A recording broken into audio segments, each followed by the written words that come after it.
저희는 아는 바가 없습니다. 주께서 저희에게 깨달을 기회를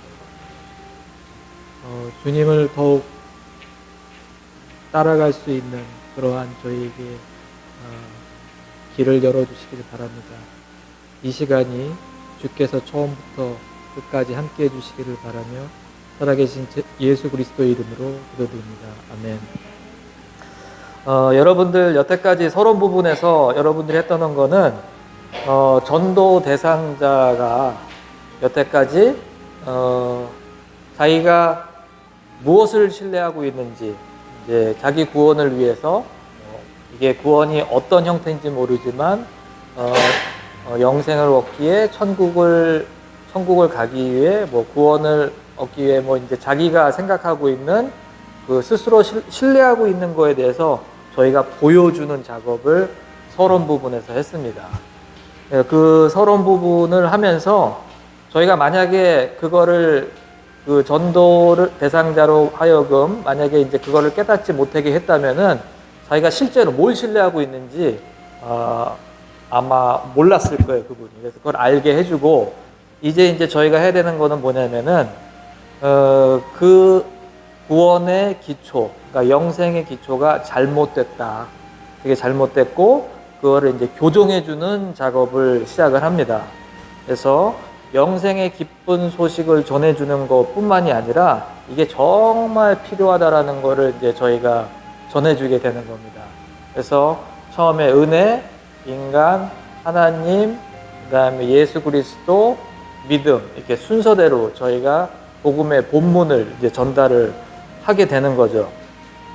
근데 이제 중요한 거는 저희가 이 좋은 소식을 전해주는데 어떻게 하면 듣는 사람 입장에서 훨씬 잘 받아들일 수 있게 할 수 있을까요? 좋은 소식인데 진지해야 되고요, 기쁜 모습이어야 되고 그런 모습이 필요합니다.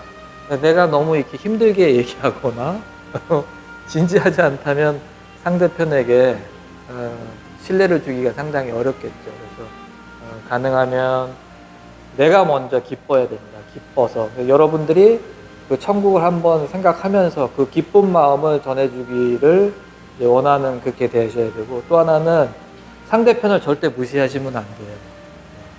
상대편을 무시하시면 안 되고 우월한 입장에서 얘기하시는 게 아니라 품어주는 입장에서 이렇게 하면서 그분의 눈높이에 맞추면서 이제 서서히 들어가는 거죠. 이렇게 얘기를 해주셔야 되고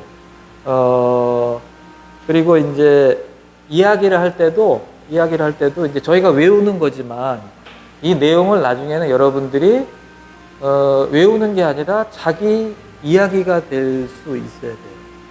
그러니까 TV나 아니면 영화에서 배우가 다 대본을 외우는 거잖아요.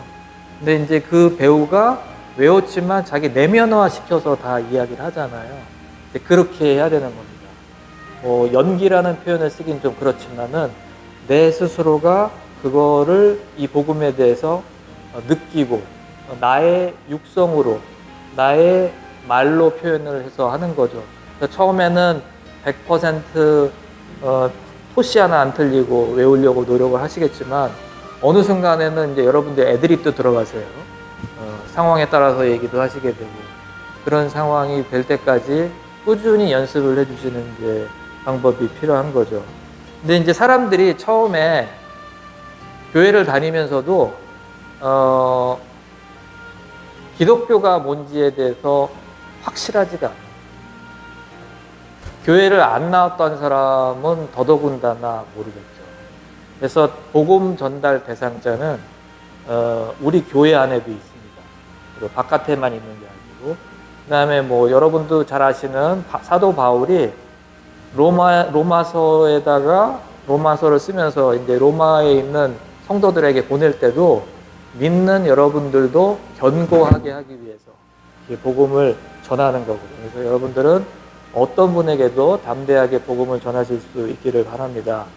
근데 이제 중요한 거는 사람들이 복음에 대해서 잘 아는 것 같은데 잘 모르는 경우들이 많아요. 첫 번째는 은혜라고 얘기하는 거에 대해서 잘 의미를 잘 모릅니다. 첫 번째는 이제 그런 게 있고, 두 번째는 자기가 죄인인 거는 그냥 인정을 하는데 자기가 스스로를 구원할 수 없다라는 거를 잘 인정이 안 되고 이해가 안 가는 경우들이 많습니다. 그 세 번째는 하나님이 사랑이심이라는 건 알아요. 근데 하나님이 동시에 의로우시고 죄를 좋아하지 않으시는 분이라는 거에 대해서는 인정하기 어려워하는 분들이 많으십니다. 그리고 또한 예수 그리스도가 하나님이라고 하는 거에 대해서 개념이 이렇게 안 잡히는 경우들이 있어요. 그래서 보통 사람들이 하나님, 예수님, 그리고 나, 뭐 요 정도 이렇게 계층적으로 생각하거든요. 그게 아니고 하나님하고 예수님하고는 같은 거거든요. 그게 이제 안 잡히는 경우가 있고, 이제 또 하나는 예수 그리스도가 십자가에서 죽으셨는데 그게 안 와닿는 거예요. 그게 나의 죄 때문이라는 거를 그게 안 와닿는 거고, 그 다음에 이제 그렇게 해서 돌아가시고 다시 부활하셔서 하늘로 승천하셨죠. 그게 나에게 영생을 선물로 주려고 한다는 게 또 안 와닿고, 그리고 믿음이라는 게 뭔지에 대해서 확실치가 않습니다. 그래서 저희가 이 본문을 다루면서는 이런 내용들을 다루게 됩니다. 그래서 우선은 여러분들이 이제 이 교재를 가지고 계시죠. 그 교재가 47쪽인가요?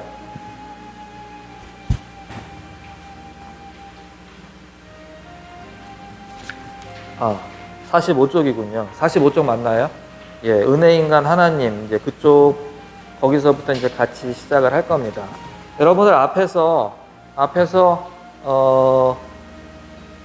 천국에 들어가실 것을 확신하십니까? 이제 물었고요.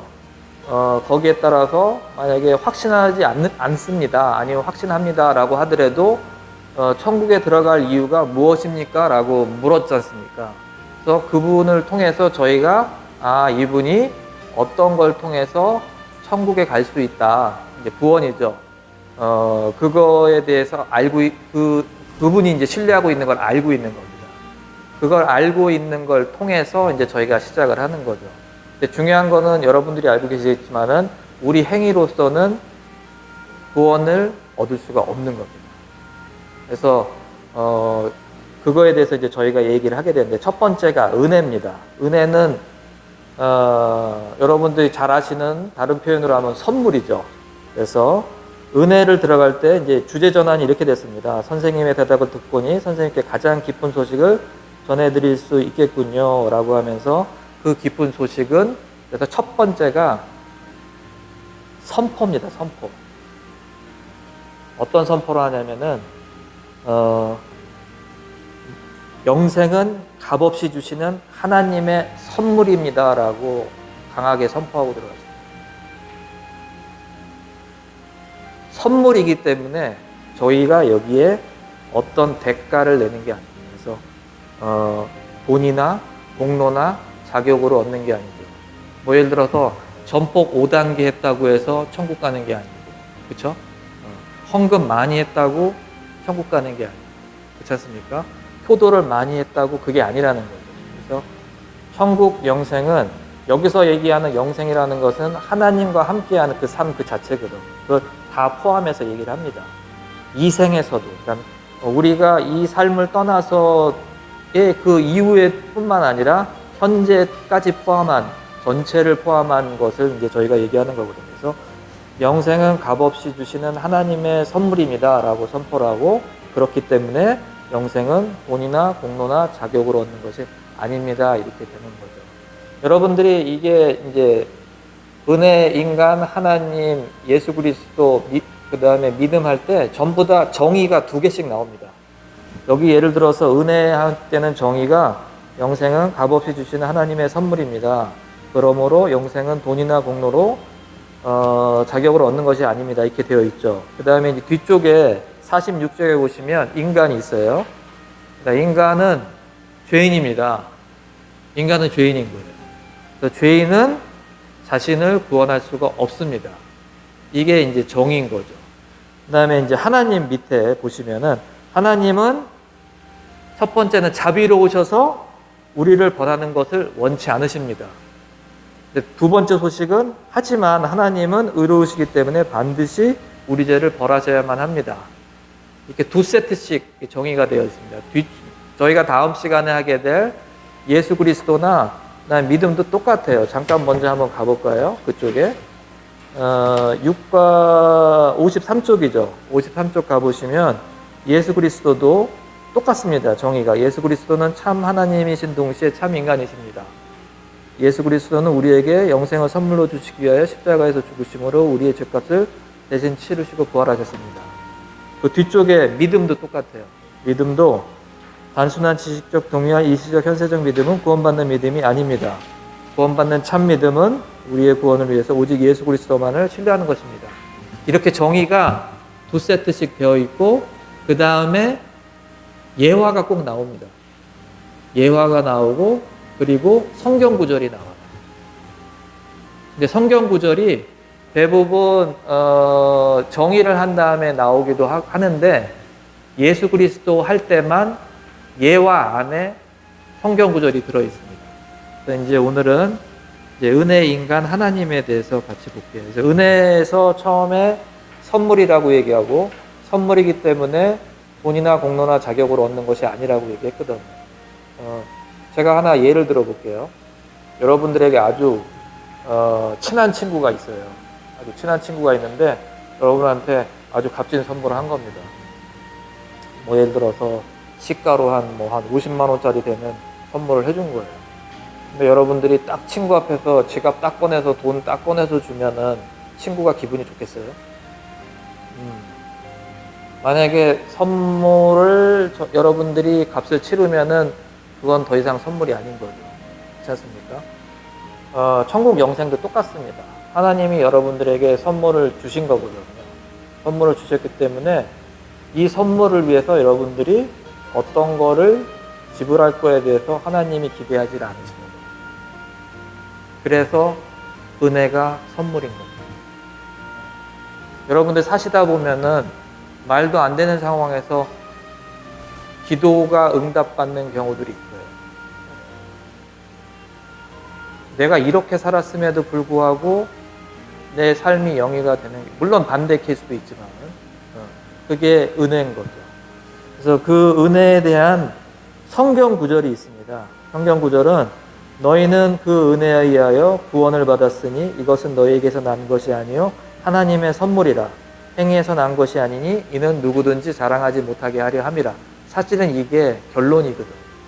근데 이제 성경 구절을 실제로 찾아보시면 너희는 그 은혜에 의하여 믿음으로 말미암아 구원을 받았으니 이렇게 되어 있어요. 근데 믿음을 뺐습니다. 왜 뺐을까요? 나중에 저희가 뒤에서 믿음 얘기를 할 거거든. 그러니까 여기서 답을 가르쳐 주면은 재미가 없잖아요. 그래서 믿음이란 말을 뺀 겁니다. 그래서 성경 구절은 있는 그대로 쓸 수도 있지만 우리가 목적에 맞게끔 재구성하는 거죠. 약간 빼는 겁니다. 그렇다고 말을 바꾸는 건 아니고. 그래서 에베소서에 있는 요 내용을 씁니다. 근데 이제 여러분들이 전도 대상자한테 이 성경 구절을 얘기하실 때 상대편이 이렇게 물어볼 수 있어요. 그게 성경에 나오는 거냐고. 어? 그럼 성경에 나오는 거라고 얘기를 해주셔야죠. 에베소서 2장 8절에서 9절에 나옵니다. 라는 거를 알고 계셔야 돼요. 그렇지 않습니까? 그래서 여러분들이 예를 들어서 성경 구절을 인용하시면서 너희는 그 은혜에 의하여 구원을 받았으니 이것은 너에게서 난 것이 아니요 하나님의 선물이라. 행해서 난 것이 아니니 이는 누구든지 자랑하지 못하게 하려 함이라. 에베소서 2장 8절 9절 이렇게 안 하셔도 된다고. 근데 상대편이 물으면 대답하실 수 있게끔만 준비해 주시면 돼요. 그리고 이제 그 성경 구절이 끝나고 나서 나오는 게 선물에 대한 예화입니다. 여기서는 햇빛, 공기, 물 예화죠. 간단합니다. 햇빛, 공기, 물은 다 거저받은 거거든요. 그렇죠? 우리가 이걸 산 거는 아니니까 전부 거저받은 거거든요. 이와 같이 영생도 값없이 선물로 다 거저받았다라는 거예요. 이 두 개를 같이 이제 이야기해 주는 겁니다. 햇빛, 공기, 물도 선물로 받았듯이 영생도 선물로 받은 겁니다. 여기까지 논리가 이해 가시죠? 그래서 은혜는 값없이 주신 거예요. 그래서 돈이나 공로나 자격으로 얻는 게 아닙니다. 성경 구절에 이렇게 나와 있고요. 햇빛, 공기, 물이 여러분이 돈을 내지 않고 어떤 대가를 치르지 않고 받았던 것과 마찬가지로 천국 영생도 하나님이 여러분에게 선물로 주시는 겁니다. 라고 얘기하는 거죠. 근데 여기까지 나오면은 그 다음에 주제 전환이 어떻게 되냐면은 선물을 주는데 여러분들이 선물을 받을 때 다 이유가 있잖아요. 그렇다면 하나님은 왜 우리에게 영생을 선물로 주셔야만 할까요? 이게 주제 전환인 거죠. 46쪽에 있습니다. 이게. 그래서 그 주제 전환이 나오는 거죠. 그러면서 이제 저희가 인간을 꺼집어낼 거예요. 그래서 그거는 성경이 인간에 관하여 하신 말씀을 잘 이해할 때 좀 더 분명히 알 수 있습니다. 라고 인간을 이제 가는 겁니다. 순서가 그래서 이제 있는 거거든요. 은혜, 인간, 하나님, 예수 그리스도, 믿음으로 있는 거죠. 그래서 인간을 뽑아옵니다. 그러니까 인간을 불러오는 이유는 인간의 그 어떤 특성을 얘기해 주면서 자격이 없음을 얘기하려고 하는 겁니다. 첫 번째는 뭐냐면 인간은 죄인입니다. 라고 이제 선포하는 거죠. 기독교에서 첫 번째 저희가 이제 인정하고 들어가야 되는 게 저희는 죄인이라는 거죠. 그 죄인이 어떤 건지에 대해서는 좀 이따가 얘기를 할 겁니다. 그러므로 죄인은 자신을 구원할 수가 없습니다. 이건 나중에 뭘 얘기하려고 하는 거냐면 우리가 앞에서 은혜의 성경 구절에 했었던 것처럼 행위에서 난 게 아니라는 거를 얘기하는 거예요. 그래서 성경 구절에서도 이제 저희가 구절을 인용해서 보는 게 모든 사람이 죄를 범하였음에 하나님의 영광에 이르지 못하더니라고 이제 이 구절을 저희가 인용해서 씁니다. 그리고 죄의 정의를 일러줘야 돼요. 죄의 정의를. 첫 번째는 이게 1, 2, 3번이 있는데 첫 번째는 하지 말아야 되는 거죠. 그렇죠? 강도, 살인, 도적죄 하면 안 되는 거. 일반 법적인 거 똑같이. 그 다음에 해야 되는데 안 한 것도 죄라는 거죠. 부모 공경, 이웃사랑처럼 도덕률이죠. 도덕률. 그 다음에 세 번째는 티 안 나는 거. 마음속에 나쁜 생각이나 나쁜 마음을 갖는 거. 그래서 교만, 정욕, 미움, 탐심, 시기질투, 거짓말 같은 거. 그래서 첫 번째는 하지 말아야 되는 거, 해야 되는데 안 하는 거. 세 번째는 안 보이는 거, 티 안 나는 거. 그리고 제일 중요한 거는 하나님을 하나님으로 믿지 않는 것이 가장 큰 죄라는 것이 이게 성경에서 얘기하고 있는 죄의 정의고요. 이렇게 정의를 얘기해 주신 다음에 이제 물어보는 겁니다. 이런 기준으로 볼 때 전도 대상자에게 선생님은 하루에 몇 번 정도 죄를 지으세요? 라고 저희가 질문을 하는 거죠. 여러분들은 이런 기준으로 하면 하루에 죄를 몇 번 지으십니까? 제로는 아니겠죠. 그렇죠? 여러 번 죄를 짓게 되는 거죠. 그러면 이제 저희가 상대편이 그렇게 얘기할 거예요. 여러 번 죄를 짓습니다. 저도 마찬가지입니다. 저도 마찬가지고, 저희는 우리도 모르는 부지불식간에 죄를 많이 짓습니다. 라고 하면서 하루 세 번의 죄 예화를 씁니다. 이 세 번의 죄 예화를 쓰는 이유는 죄에 대해서 일반화를 하고 있는 거예요. 나는 죄인이다라고 얘기하고 싶은 사람이 있겠습니까? 없습니다. 근데 우리가 다 같이 죄인이에요 라고 일반화를 하면 그쪽에서 같이 동의를 해서 죄인이라는 거를 받아들이기 시작하거든요. 그래서 하루 세 번의 죄 예화는 어떤 사람이 하루 세 번의 죄를 짓는다고 가정을 하는 겁니다. 예를 들어서 5번, 10번이 아니고 10번, 5번이 아니고 3번. 사실 3번이면 정말 적게 죄를 거의 안 짓는 거나 다름없지 않습니까? 그렇죠? 이런 착한 사람이라고 할지라도 하루 3번이면 1년이면 1000번 이상이 되겠죠. 요즘에는 평균 수명이 80세, 90세가 되니까 예를 들어서 여기서는 예화에서는 90평생을 산다고 했거든요. 9만 번 이상의 죄를 짓게 되는 셈입니다. 그래서 여기 3번 지었던 이 사람은 착한 사람이라고 하는데 이처럼 걸어다니는 천사 같은 이 사람이라고 할지라도 9만 번 이상이면 엄청나게 죄를 짓는 거죠. 그래서 결론이 이 세상에서 자신은 죄인이 아니라고 주장할 수 있는 사람은 단 한 명도 없다라는 겁니다. 심지어는 우리가 일반적으로 성인이라고 알고 있었던 공자, 아리스토텔레스, 석가모니 모든 분들 다 죄인이라는 거예요. 이렇게 해서 인간이 죄인이라고 하는 거를 상대편으로 하여금 인정이 되는 거죠. 받아들이게 하는 겁니다. 여기까지 이해가 가세요? 네.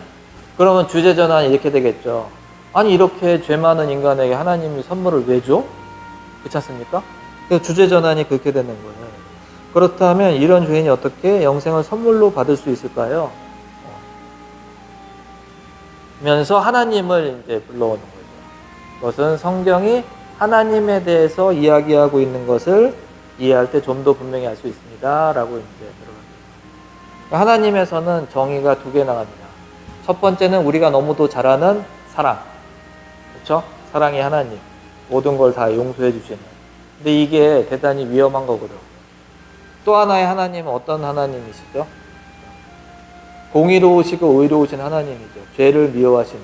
하나님 파트에서는 다 하지만이라는 게 들어가요. 그래서 앞에서는 그러므로 했는데 하나님은 자비로우시고 우리를 벌하시는 것을 원치 않으십니다. 하지만 하나님은 의로우시기 때문에 반드시 우리의 죄를 벌하셔야만 합니다.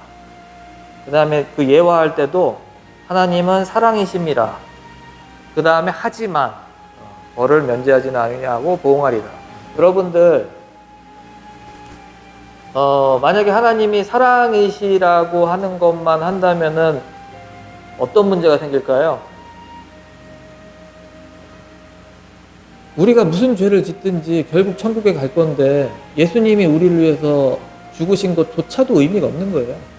그렇지 않습니까? 내가 아는 하나님은 절대로 저를 벌하시지 않습니다 라고 얘기할 수도 있어요. 그렇지 않습니까? 근데 그렇지가 않다라는 거죠. 여기서 저는 죄를 짓지 않았습니다 라고 하는 건, 제가 아는 하나님은 저를 벌하지 않습니다 라고 얘기하는 거는 하나의 우상이에요.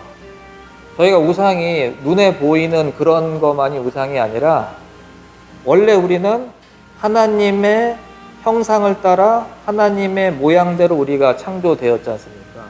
근데 우상은 나의 형상을 따라 나의 모양대로 하나님을 만든 거예요. 이해 가세요? 그래서 내가 만든 하나님은 날 용서하시죠. 이해 가시죠? 내가 죄를 지었어도 나를 용서하신다고요. 히브리서에서 나오는 그 쓴뿌리, 신명기에 나오는 얘기입니다. 신명기에서 나오는 게 뭐냐면, 내가 우상을 섬겼음에도, 난 관계없어. 이게 쓴뿌리예요. 딴 게 쓴뿌리가 아니라. 이따가 그 성경 구절을 제가 같이 한번 볼게요. 그게 쓴뿌리다. 그러니까 우상은 내가 새기거나 가서 본 게 아님에도 불구하고 내 마음대로 지어서 내 신을 만든 겁니다. 그게 우상이에요. 우리는 수도 없이 우상을 만들 수가 있는 거예요. 그래서 첫 번째 정의에서만 하나님은 사랑이십니다 라고 하면은 문제가 생기는 거죠. 근데 하나님은 의로우시기 때문에 반드시 우리 죄 문제를 벌하셔야만 한다는 게 따라가야 됩니다. 이게 한 세트예요. 한 세트인 거죠. 그래서 성경 구절을 저희가 인용을 합니다. 하나님은 사랑이심이라라고 성경은 말씀합니다. 하지만 벌을 면제하지는 아니하고 보응하리라라고 얘기합니다. 저희 크리스찬이 믿고 있는 건 그거죠. 저희 2번 죽어요. 2번. 한 번은 우리 몸이 죽는 거고, 2번째는 심판 후 영원히 죽는 겁니다. 만약에 우리가 예수 그리스도를 영접하지 않는다면 영원히 가는 거예요. 여러분들은 당연히 그럴 일은 없으시겠지만. 그래서 하나님의 그 어떤 컨셉을 이야기하기 위해서 가르시아 예화라는 걸 들어옵니다. 근데 이제 하필이면 뭐 가르시아야 러시아에 있는 거야 라고도 얘기할 수 있는데, 이분의 컨셉은 이겁니다. 실제로 제정 러시아 당시에 전쟁을 할 때 가족들이 따라다녔대요. 가족들이. 그래서 식량이 모자라니까 식량을 막 훔치는 거예요. 그러니까 식량이 모자라잖아. 그러니까 이제 장군 가르시아가 열받은 거죠. 누구든지 군량미를 훔치다 잡힌 자는 엄벌에 처하겠다. 아주 가차없이 채찍질을 가하겠다라고 선포를 한 거예요. 그런데 어느 날 갑자기 자기 부하가 막 장군! 보고할 게 있습니다. 얘기해봐. 좋은 소식과 나쁜 소식이 있습니다. 뭐부터 드리시겠습니까? 네 마음대로 해. 도둑을 잡았습니다. 잘했다. 어떤 놈이야? 당신 엄마예요. 이렇게 된 거예요. 그럼 이제 가르시아 장군이 딜레마에 빠집니다. 엄마를 치자고 하니, 채찍질을 가하자고 하니까 엄마를 사랑하잖아요. 채찍질을 가하면은 엄마가 잘못하면 돌아가실 것 같기도 해요. 두 번째는 자기가 부하들 앞에서 누구든지 식량을 훔치다 잡힌 자는 처벌하겠다고 했는데 그걸 안 지키면은 면이 씁니까 안 씁니까? 안 쓰죠. 그러니까 군기가 안 쓰는 거예요. 딜레마. 그러고 있던 날 자기가 처벌을 하겠다고 했던 그 정한 그 날짜가 된 거예요. 사람들 다 서 있습니다. 군인들 딱 이렇게 정장하고 서 있고, 어머니는 여기 단상 앞에 채찍질 맞기 바로 앞자리에 있는 거예요. 그때 장군이 겉옷을 벗습니다. 겉옷을 딱 벗으면서 이렇게 얘기하는 거지. 내 어머니 대신에 나에게 채찍질을 가하라. 자기가 대신 어머니 대신에 채찍질을 맞습니다. 그러면서 이 채찍질을 장군이 맞는 거를 해석을 하는 거예요. 첫 번째는 죄인에 대해서 처벌을 한 거죠. 죄에 대해서 처벌을 했고, 두 번째는 자기 스스로가 맞음으로 인해서 어머니에 대한 사랑을 표현한 거죠. 그렇죠? 여러분도 혹시 그거 아세요? 지금 대한민국 이전에 조선시대, 고려시대 때 이때 양반집 자제에게는 몸종이 있어요. 응? 몸종이 있는데 자기 아들이 잘못을 했는데 아직 어려. 얘를 때리기는 싫어. 그러면 누굴 때리냐면 그 몸종을 때리는 거예요. 그걸 보게 해요. 그렇게 친다고. 이해하세요? 그렇게. 똑같이. 그렇게 자기가 받은 거예요. 그러면서 이 가르시아 예화로는 전달하려고 하는 게 하나님에 대한 정의를 보여주는 겁니다. 사랑이시면서 벌을 면제하지 않으시는 분이라는 거를 내보이는 겁니다. 근데 문제는 뭐냐면 한 방에 해결하셨다는 거예요. 한 방에. 하나님은 가르시아 장군이 자기가 대신 채찍을 맞으면서 이 한 번에 이 액션을 통해서 사랑과 공의를 동시에 만족시킨 것과 마찬가지로 하나님은 당신의 딜레마를 예수 그리스도 안에서 단번에 해결하셨다고 얘기합니다. 이해 가시죠? 이 가르시아 예화를 썼던 이유가 이걸 쓴 겁니다. 다른 예화도 쓸 수 있어요. 다른 예화. 예전에 이제 이 교재가 바뀌기 전에 이런 예화도 있었어요. 은행 강도가 은행을 털러 들어온 거예요. 털러 들어왔는데 잡혔습니다. 현장에서 잡혔어요. 이 도둑은 사람들도 해치지 않았어요. 그리고 훔친 돈도 다 돌려줬습니다. 자, 여러분들이 배심원이에요. 제가 도둑놈입니다. 저 무죄입니까? 아니죠. 저 아무도 안 해쳤고 돈 다 돌려줬어. 무죄냐고. 아니죠. 여러분들 배심원이 저를 처벌하지 않습니까? 그렇죠? 그럼 판사가 저를 죄 있다고 길티 할 거 아니에요. 그렇죠? 그거와 똑같이 이 세상의 판사도 이렇게 범인을 처벌해야 되는 것처럼 하나님은 우리의 죄를 그냥 넘기실 수 없다는 거예요. 그래서 우리 죄 문제를 어딘가에서는 해결을 해야 돼요. 그래서 나오는 게 다음 시간이에요. 예수 그리스도 개봉받고. 이해가시죠?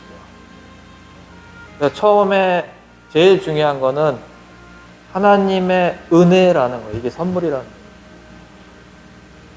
근데 하나님의 선물이 여기 왔는데 여러분은 앞에 선물이 있는데 이게 여러분의 선물이 아직 아니에요. 왜죠? 안 잡았잖아요. 안 잡았다고요. 여러분들 선물 받으면 나중에 어떻게 합니까?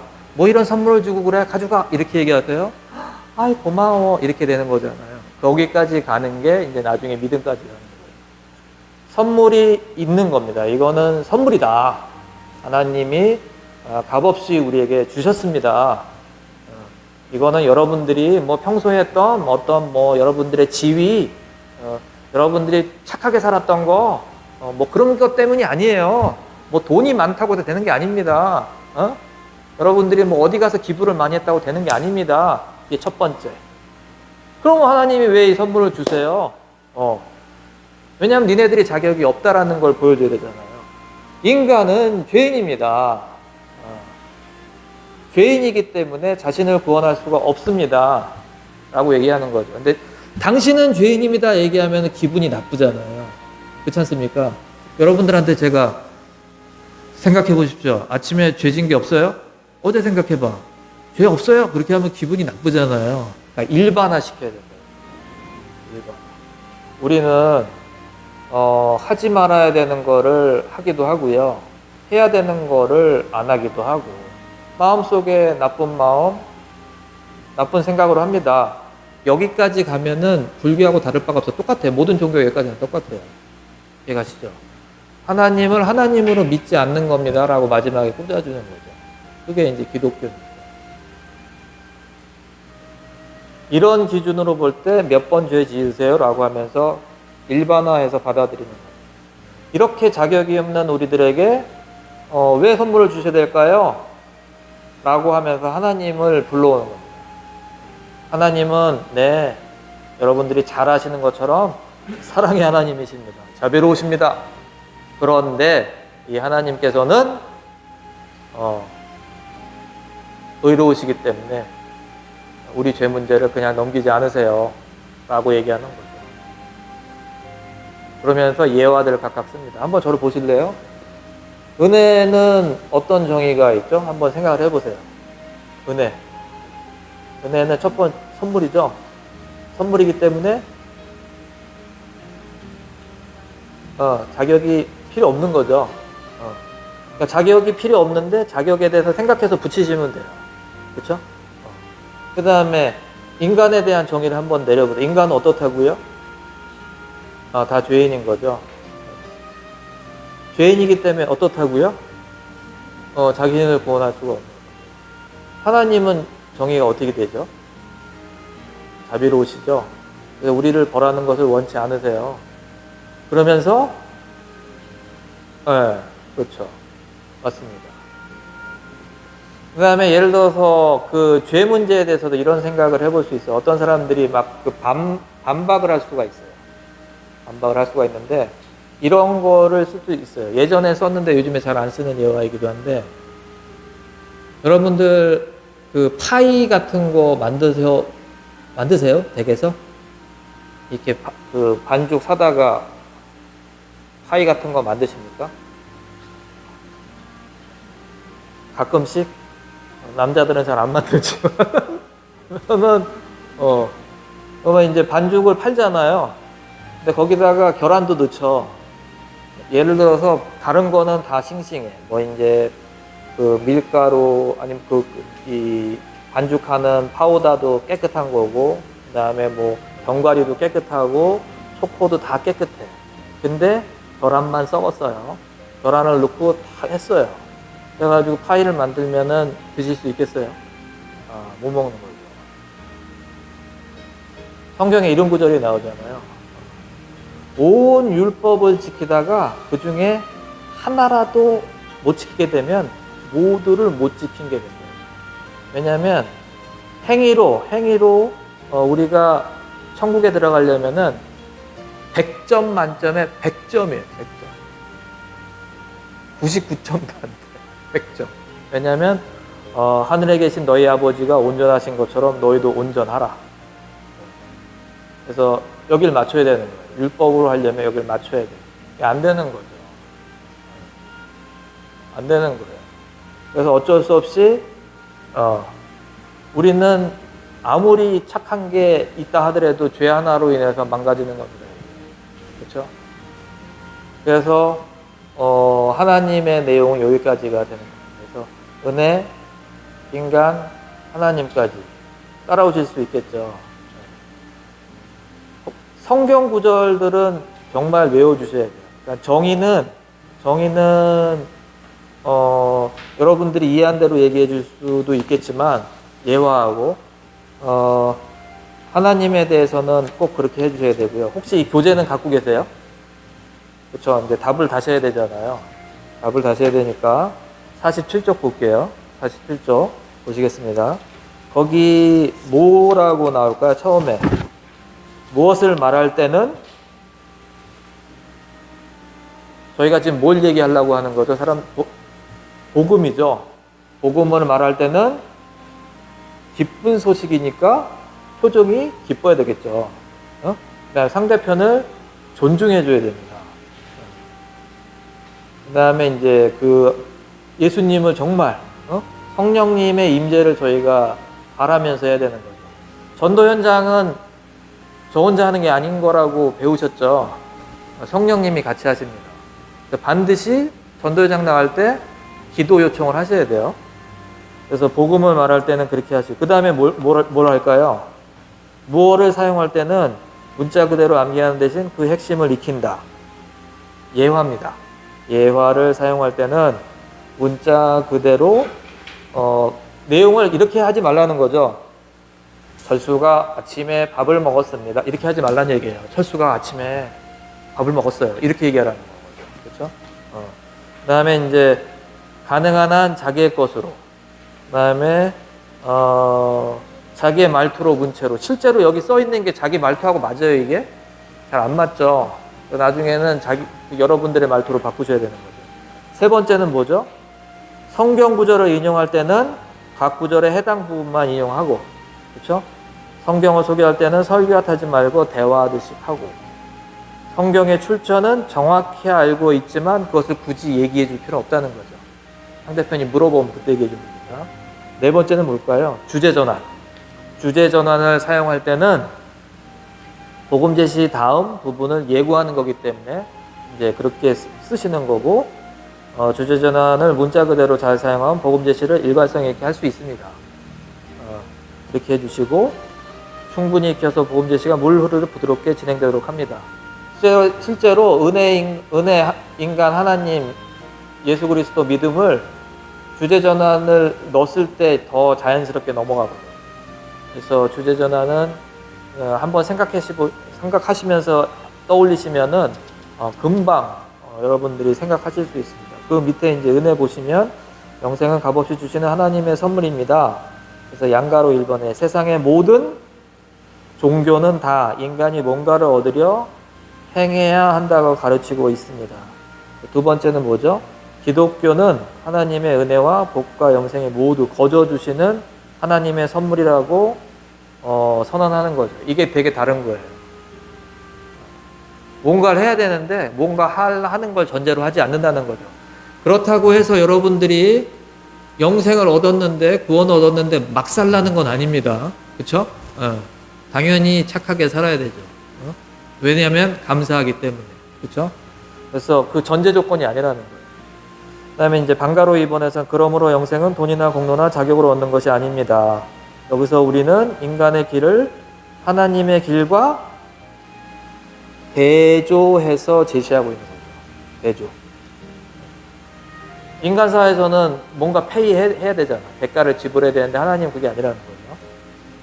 그 다음에 인간은 우리가 그렇게 어떤 걸 대가를 지불하는 건 왜 그럴까요? 인간은 태어나면서부터 학교 성적, 보상, 임금 등 무엇이나 자기가 노력을 해서 얻도록 그렇게 훈련 받았죠. 저희가 교육받고 훈련 받은 겁니다. 이와는 대조적으로 하나님의 길은 은혜로 얻은 것입니다. 그렇죠? 자격이 없는 우리가 값없이 선물로 받은 거죠. 저희는 자격이 없는 겁니다. 죄인이니까. 이제 성경 구절은 아까 말씀드린 그 그대로 읽고요. 예와 또 쓰시고 주제 전환 그대로 이용하시는 거죠. 그렇죠? 인간으로 돼. 인간은 죄인이고 양가로 1번에 본 사람들 대부분은 자신이 죄인임을 알고 있으나 죄의 뭐가 얼마나 심각한지는 모르는 거죠. 그 결과죠. 실제 죄의 결과는 하나님과 저희하고 분리되는 거잖아요. 그렇죠? 분리되는 거죠. 그렇게 해서 결과가 얼마나 심각한지를 잘 깨닫지 못하고 있고, 전도 대사장들이 마음 상하지 않도록 하면서 그들이 죄인임을 자각하는 최선의 방법은 성경의 원리, 원리를 이용하는 거죠. 특히 아까 얘기했던 일반화를 쓰시면 돼요. 그러므로 죄인은 자신을 구원할 수 없습니다.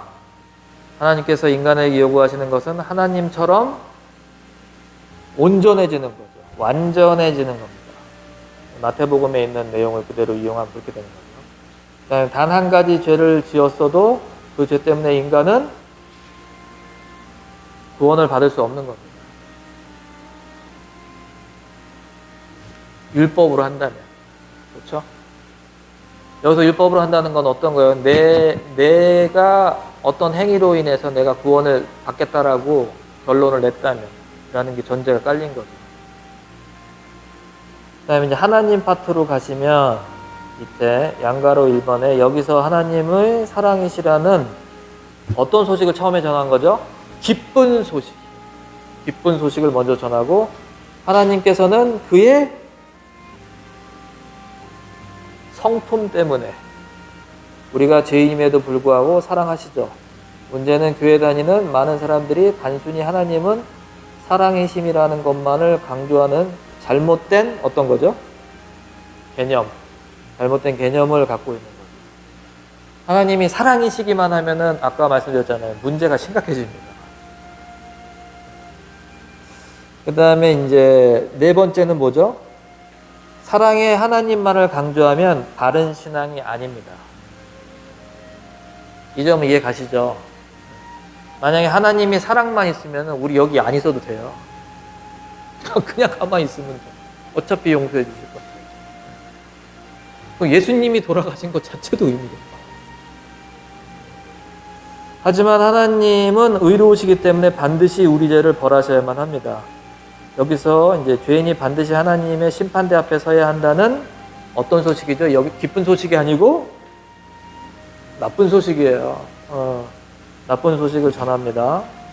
그 다음에 사람들 대부분이 하나님은 사랑이시라는 사실은 알고 있으나 하나님이 또한 의로우시다는 것을 잘 모르고 있죠. 하나님의 의로우심을 인식하면 필연적으로 어떤 게 필요할까요? 여기서 구원자라는 게 개념이 나옵니다. 구원자가 필요하다는 필요성이 나오게 됩니다. 왜냐하면 내가 스스로가 해결이 안 나니까. 구원자가 필요하죠. 이러한 하나님의 두 성품을 잘 설명해 주면 우리 구주 예수 그리스도의 인격과 사역의 진정한 의미를 정확하게 이해가 됩니다. 예수 그리스도가 계실 수밖에 없는 거예요. 그렇죠? 그래서 여러분들과 이제 전반적인 내용을 다 익혔습니다. 이게 이제 은혜, 인간, 하나님 구조거든요. 그래서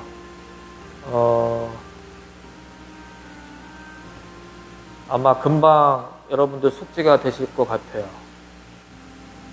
그러실 것 같은 예감이 들지 않으십니까?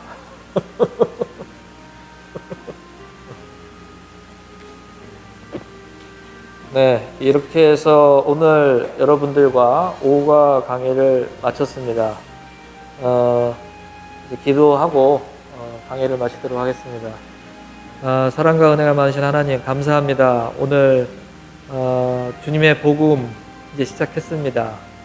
저희가 전달하고자 하고 하는 이 복음의 내용, 그 중에서 은혜, 인간, 하나님에 대해서 이야기를 했고요.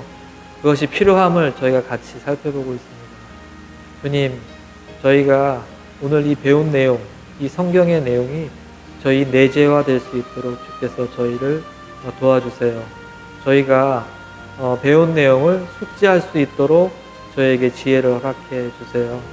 다음 이 시간에 만날 때까지 저희가 기쁨으로 기대할 수 있는 시간이 되길 바랍니다.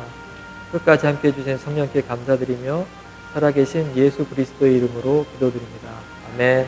감사합니다. 혹시 질문 있으십니까?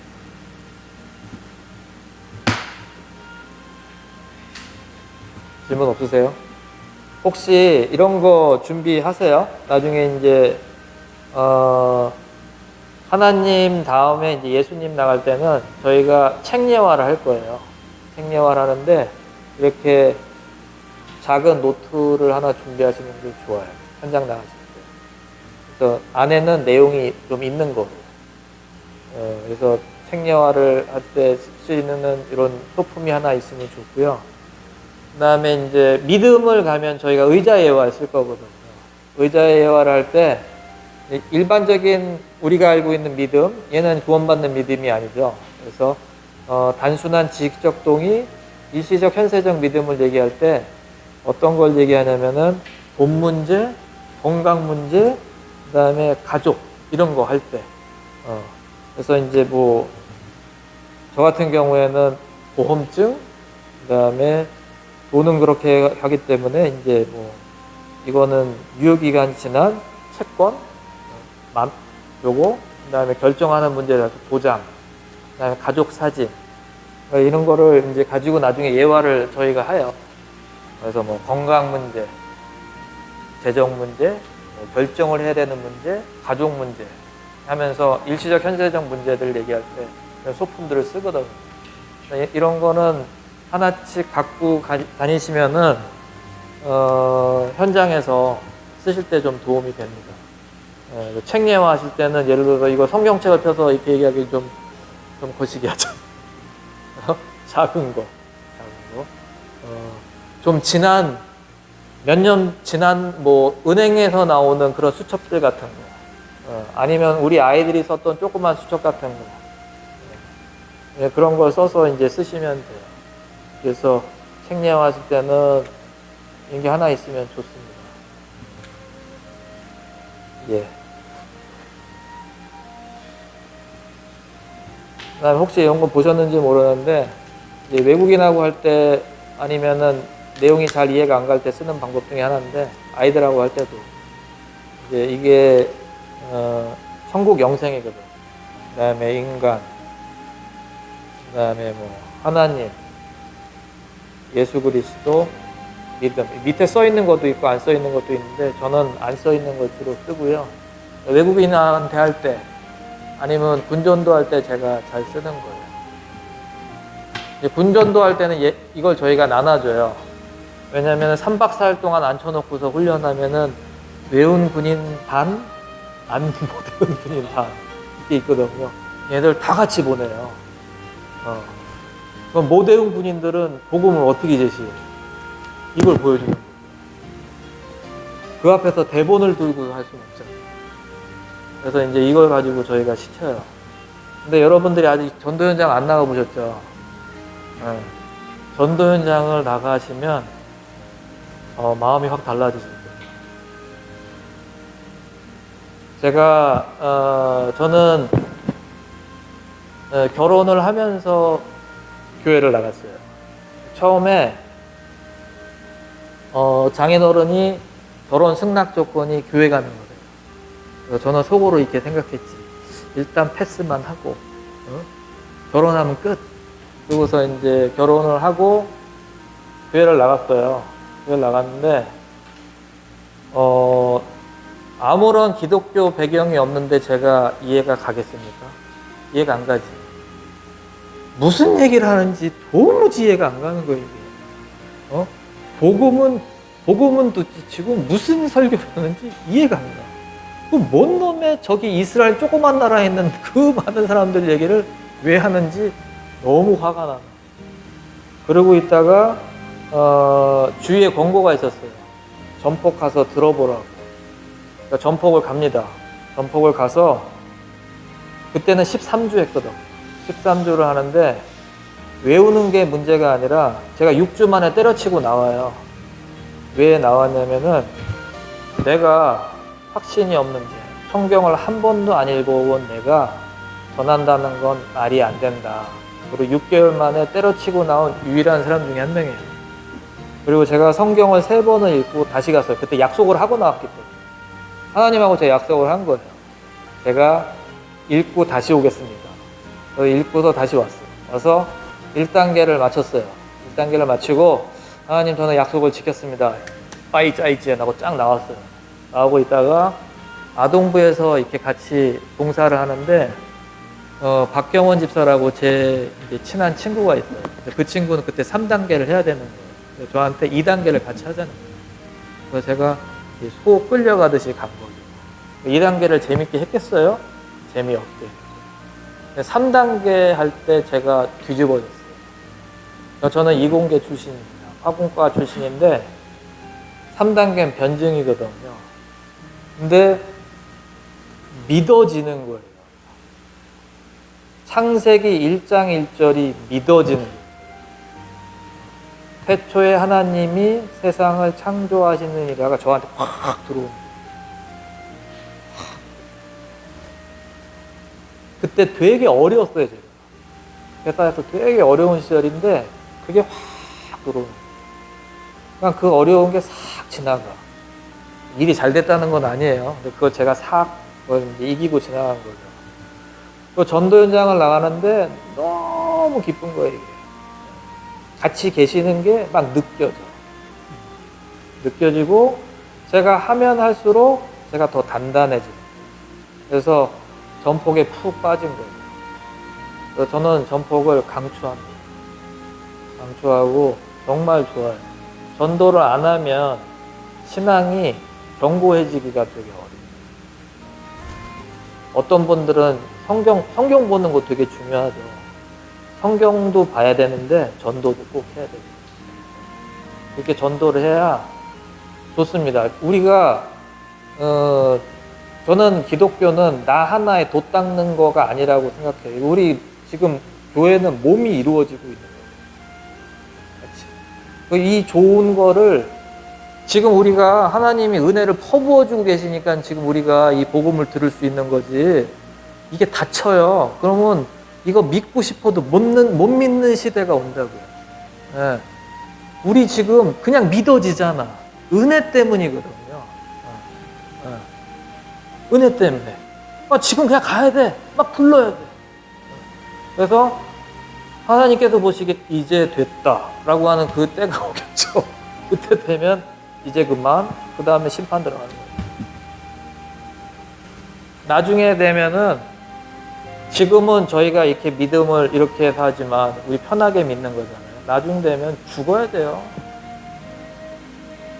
죽을 수밖에 없는 상황입니다. 지금 가서 알려야 돼요. 근데 사람들 관심이 없죠. 그래도